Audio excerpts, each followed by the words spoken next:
चलिए इस लेक्चर में हम पढ़ेंगे मैट्रिक्स से रिलेटेड जो डेफिनेशंस है उनको। ठीक है, लास्ट लेक्चर में हम देख चुके थे कि मैट्रिक्स क्या होता है, मैट्रिक्स जो है उसके अंदर किस तरह से एलिमेंट फिल किए जाते हैं और किस तरह से पूरे पूरे मैट्रिक्स का क्या किया जाता है, फॉर्मेशन किया जाता है, मैट्रिक्स का ऑर्डर कैसे निकालते हैं, और कोई भी एलिमेंट को अगर हमें फाइंड आउट करना हो गिवन मैट्रिक्स में से तो हम किस तरह से निकालते हैं। ठीक है, मैट्रिक्स मतलब हिंदी में क्या था हमारा, अवयव था।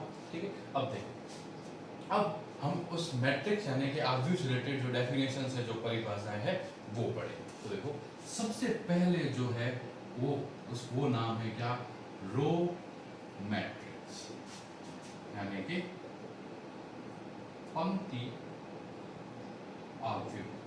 ठीक है, तो रो मैट्रिक्स यानी कि पंक्ति अवयव एक ऐसा मैट्रिक्स होगा जिसमें नंबर ऑफ रोज कितने होंगे, 1। समझ आ गया ना, नंबर ऑफ कॉलम कितने भी हो सकते हैं लेकिन नंबर ऑफ रोज कितने होंगे, 1। जैसे ये देखो 1 2 3 इस तरह से लिखा हुआ हो तो देखो इसमें कितनी रो है, सिर्फ एक ही रो है 1 2 3, और कॉलम कितने हैं 1 2 3, 3 कॉलम है लेकिन 1 रो है, तो इसका ऑर्डर कितना होगा 1/3। यानी हमें क्या पता चला कि रो मैट्रिक्स के अंदर नंबर ऑफ रोज क्या होगी, 1 होगी। ठीक है, और जो इसका ऑर्डर होगा मैट्रिक्स का वो क्या होगा 1 × n, यानी कि जहां पे नंबर ऑफ रोज आना चाहिए वहां क्या होगा 1। तो ऐसा जो मैट्रिक्स है वो क्या कहलाएगा, रो मैट्रिक्स। ठीक है, सेकंड है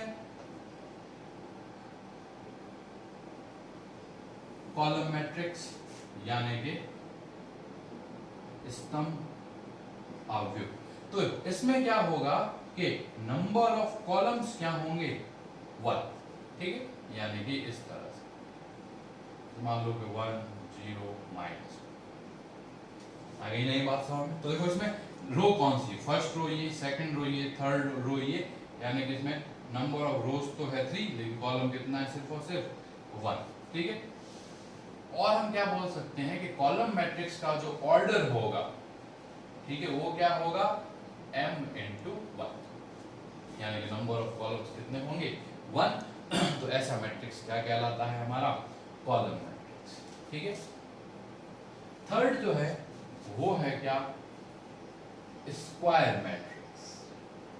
ठीक है, स्क्वायर मैट्रिक्स या फिर वर्ग अवयव। ठीक है, तो A = क्या होता है हमारा Aij, और अगर m × m हो या फिर ये क्या हो Aij = n × n, यानी इसका मतलब क्या हो कि नंबर ऑफ रोज और नंबर ऑफ कॉलम दोनों क्या हो सेम। एक ऐसा मैट्रिक्स जिसमें नंबर ऑफ रो और नंबर ऑफ कॉलम दोनों क्या हो सेम, तो उसको हम क्या बोलते हैं, स्क्वायर मैट्रिक्स यानी कि वर्ग अवयव। फॉर एग्जांपल 1 0 0 1, देखो इसका ऑर्डर कितना है 2/2, 2 रो और 2 ही कॉलम, नंबर ऑफ रोज भी 2 है, नंबर ऑफ कॉलम्स भी कितने हैं 2। तो ये एक तरह से क्या है स्क्वायर मैट्रिक्स। या फिर 1 2 3 0 1 1 0 1 माइनस 1 1 1 0, देखो इसमें नंबर ऑफ रोज कितने हैं 1 2 3, कॉलम भी कितने हैं 1 2 3। तो ये भी एक स्क्वायर मैट्रिक्स है और इसका ऑर्डर क्या है 3/। ठीक है, चलिए एक और एग्जांपल देख लेते हैं। जैसे मान लो कि 1 सिर्फ और सिर्फ ये लिखा हो, तो इसका मतलब क्या है कि इसमें नंबर ऑफ रोज भी 1 है और नंबर ऑफ कॉलम्स भी 1 है। ठीक है, ये अकेली रो है, अकेला है क्या है एक कॉलम। तो ये भी एक स्क्वायर मैट्रिक्स है जिसका ऑर्डर कितना है 1। ठीक है, तो वैसा होना भी पॉसिबल है, कोई बहुत बड़ी चीज नहीं है। तो देखो हमने 3 देखा, रो मैट्रिक्स, कॉलम मैट्रिक्स और स्क्वायर मैट्रिक्स। ठीक है, नेक्स्ट हमारा चलो फोर्थ जो है वो हमारा है क्या, जीरो और नल मैट्रिक्स, यानी कि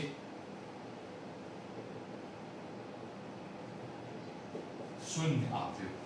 ठीक है, इसका मतलब है कि एक ऐसा मैट्रिक्स जिसके सारे एलिमेंट जीरो हैं, मतलब ए अगर कोई मैट्रिक्स है जिसके एलिमेंट क्या है ए आई जे और इसका ऑर्डर क्या है m बाई n, और अगर ए आई जे क्या है जीरो है फॉर ऑल आई कॉमा जे, ठीक है, यानी कि एक ऐसा मैट्रिक्स जिसके सारे के सारे एलिमेंट जीरो हैं, चाहे कोई भी रो में देखो चाहे कोई भी कॉलम में देखो, तो ऐसा मैट्रिक्स क्या कहलाता है जीरो मैट्रिक्स, ठीक है।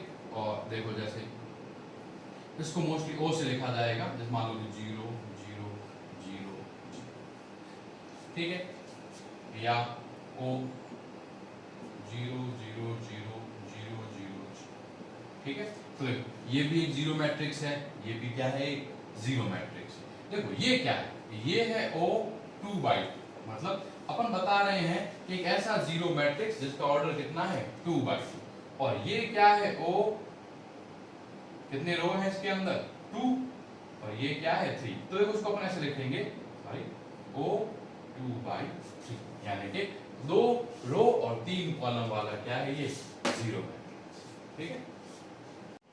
तो डायगोनल मैट्रिक्स हम पढ़ रहे थे, यानी कि विकर्ण आव्यूह। तो देखो ये क्या होता है, ये होता है कि कोई भी मैट्रिक्स है ए, इसके एलिमेंट है ए आई, मतलब ith रो और jth कॉलम का जो एलिमेंट है उसका नाम क्या है ए आई।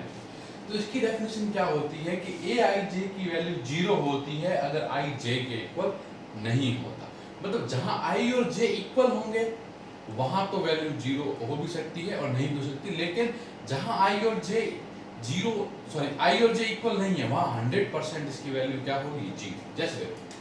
जैसे 2 0 0 4, तो ये क्या है डायगोनल मैट्रिक्स।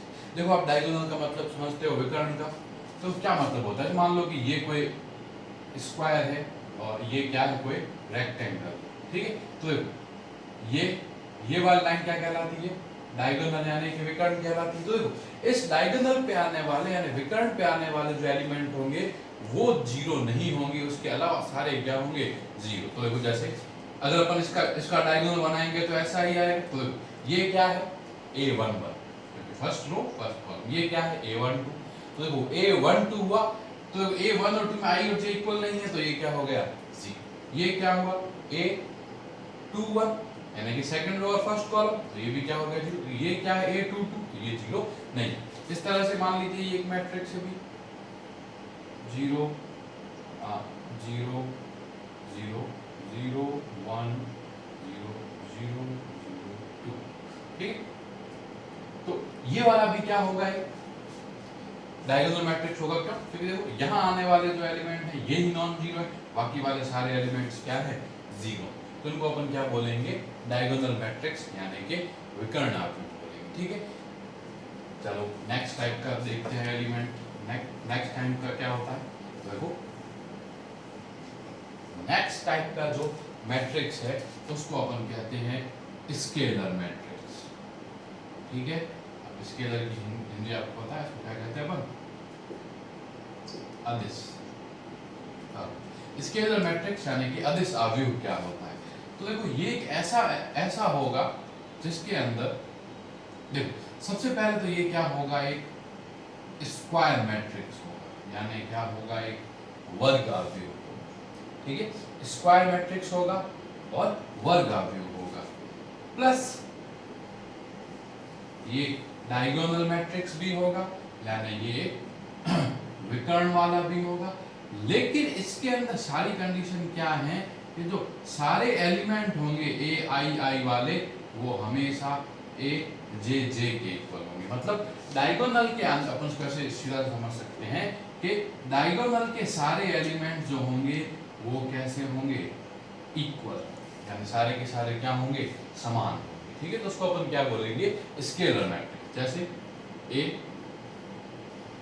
2 0 0 0 2 0 0 0 2, ठीक है। तो आप गौर से देखो ये क्या है स्केलर मैट्रिक्स, स्क्वायर मैट्रिक्स है, number of row number of column, तो स्क्वायर मैट्रिक्स हुआ। अब देखो डायगोनल मैट्रिक्स है, क्यों, क्योंकि देखो डायगोनल के अलावा हर जगह एलिमेंट क्या है जीरो, और डायगोनल के अंदर जो नॉन जीरो एलिमेंट है वो हर जगह पर क्या है सेम, यानी सारी जो वैल्यू होनी चाहिए ये क्या होनी चाहिए सेम होनी चाहिए, ठीक है। तो उसको अपन कैसे लिख सकते हैं देखो इसको अपन ऐसे लिख सकते हैं कि A is Aij n by n मतलब number of row equal to number of column, ठीक है, and Aij is equal to 0, Aij is equal to 0 जब I is not equal to j और some constant k when I is equal to j, ठीक है, मतलब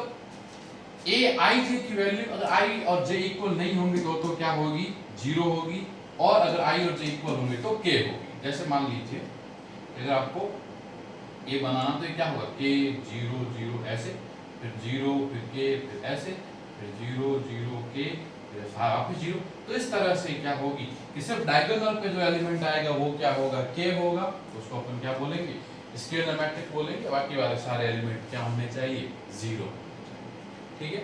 चलिए अब next जो आता है वो हमारे लिए बहुत ही इंपॉर्टेंट है मैट्रिक्स,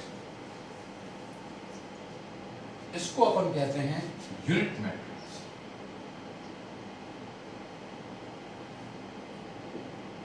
ठीक है, यानी कि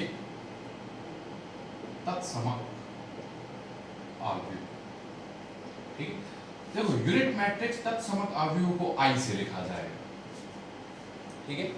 I जो होगा वो एक तरह से स्केलर मैट्रिक्स यानी कि अदिश आव्यूह होगा, लेकिन k की वैल्यू क्या होगी, 1, k की वैल्यू क्या होगी, 1, ठीक है। जैसे देखो अगर आपको कोई पूछे कि I2 क्या होगा, तो देखो I2 का मतलब है unit matrix of second order, second order का मतलब क्योंकि स्केलर मैट्रिक्स है तो स्क्वायर होना चाहिए, यानी कि 2 ही रो होनी चाहिए और 2 ही कॉलम होना चाहिए, तो यहाँ 1 यहाँ 0 यहाँ 0 यहाँ, क्लियर। अब इस तरह से अगर I3 लिखा हुआ हो तो उसको आप क्या लिखोगे, देखो 1 0 0 0 1 0 और 0 0 1, ठीक है, तो ये क्या हुआ 3/3 हुआ। तो इस तरह से ये वाला जो है यूनिट मैट्रिक्स यानी कि तत्समक आव्यूह, ठीक है, ये क्या होता है, ऐसा स्केलर मैट्रिक्स होता है जिसके अंदर डायगोनल के एलिमेंट्स कितने होते हैं, 1, और मैट्रिक्स के हिसाब से ये वाला जो मैट्रिक्स है ये बहुत ही इंपॉर्टेंट होता है, इसको अपन क्या कहते हैं, यूनिट मैट्रिक्स, ठीक है। चलिए नेक्स्ट मैट्रिक्स अपन देखते हैं।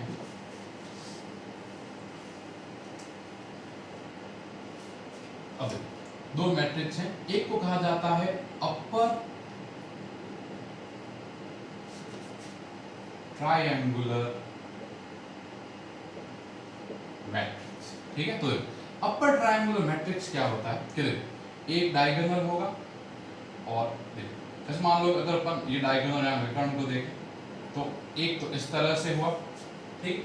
अब क्या होगा कि इस डायगोनल के ऊपर वाले एलिमेंट तो नॉन जीरो होंगे और नीचे वाले सारे एलिमेंट क्या होंगे, 0 होंगे। तो देखो एक अपर ट्रायंगुलर मैट्रिक्स किस तरह से दिखता है, ठीक है, तो आप गौर से देखो, जैसे मान लीजिए कि 1 2 3 0 2 4 0 0 लेट्स से 2, समझ में आया हो क्या है कि डायगोनल और डायगोनल के ऊपर वाले सारे के सारे एलिमेंट्स क्या हैं, नॉन जीरो हैं, लेकिन इसके नीचे वाले एलिमेंट्स क्या हैं, जीरो। तो देखो अगर डायगोनल के नीचे वाले एलिमेंट 0 होंगे तो याद रखिए डायगोनल के नीचे वाले एलिमेंट 0 होंगे तो उसको अपन क्या बोलेंगे, अपर ट्रायंगुलर मैट्रिक्स, हिंदी में इसको कहा जाएगा ऊपरी त्रिभुज आव्यूह, ठीक है। तो उसकी डेफिनेशन क्या होगी, ये होगा A is equal to Aij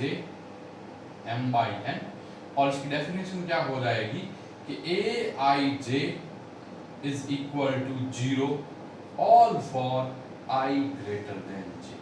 अब देखो ये क्या कह रहा है कि जहां जहां पर I j से बड़ा होगा, यानी कि जो रो होगी इसका नंबर कॉलम से ज्यादा होगा इंडेक्स में, वो वाले सारे एलिमेंट क्या होंगे, 0। तो आप चेक कर सकते हो ये वाला एलिमेंट क्या है, A21, ये क्या है A31, ये क्या है A32। तो देखो यहाँ पर जो है रो का जो इंडेक्स है वो कॉलम से क्या है, ज्यादा, तो ऐसी कंडीशन में एलिमेंट क्या हो रहे हैं, 0 हो रहे हैं, ठीक है। अब अगर इस तरह से अगर अपन इसको अपर ट्रायंगुलर मैट्रिक्स लिख सकते हैं तो क्या अपन लोअर ट्रायंगुलर मैट्रिक्स भी लिख सकते हैं, तो देखिए क्या होगा, lower triangular matrix, lower triangular matrix यानी कि निम्न त्रिभुज आव्यूह। तो देखो ये किस तरह से होगा, जैसे मान लो 1 0 0, फिर 2 -1 0, फिर 3 2 और etc। ठीक है, तो देखो इसमें क्या हुआ, इस ट्रायंगल में कि डायगोनल ये रहा अपना विकर्ण, विकर्ण के ऊपर वाले जो एलिमेंट हैं वो क्या है, 0, और नीचे वाले एलिमेंट क्या है, नॉन जीरो। यानी कि लोअर ट्रायंगुलर मैट्रिक्स फिर से कैसे लिखा जाएगा, A = A I, ठीक है, जो भी ऑर्डर होगा इसका m/n, ठीक है, और Aij = 0 ऑल फॉर, अब की बार देखो, अब की बार क्या होगा, ऑल फॉर j > i, मतलब जहां जहां कॉलम का इंडेक्स जो है रो से ज्यादा होगा वो वाले सारे एलिमेंट क्या होंगे, 0 होंगे। जैसे देखो ये वाला एलिमेंट क्या है, A12, ये क्या है, A13, ये क्या है, A23। तो देखो इन जगह पे एलिमेंट 0 है, कब कब 0 हो रहा है, जब देखो j क्या है, i से बड़ा है। तो जब भी ये वाली डेफिनेशन होगी तो क्या होगा, लोअर ट्रायंगुलर मैट्रिक्स, और इसके पहले अपन ने पढ़ा वो क्या होगा, अपर ट्रायंगुलर मैट्रिक्स। तो देखिए जितने टाइप के अलग अलग मैट्रिक्स हो सकते हैं उन सब की जो डेफिनेशंस है वो मैंने आपको यहाँ पे इस लेक्चर के अंदर आपको बताया। तो इसके साथ ये लेक्चर यहाँ पर अपना होता है फिनिश।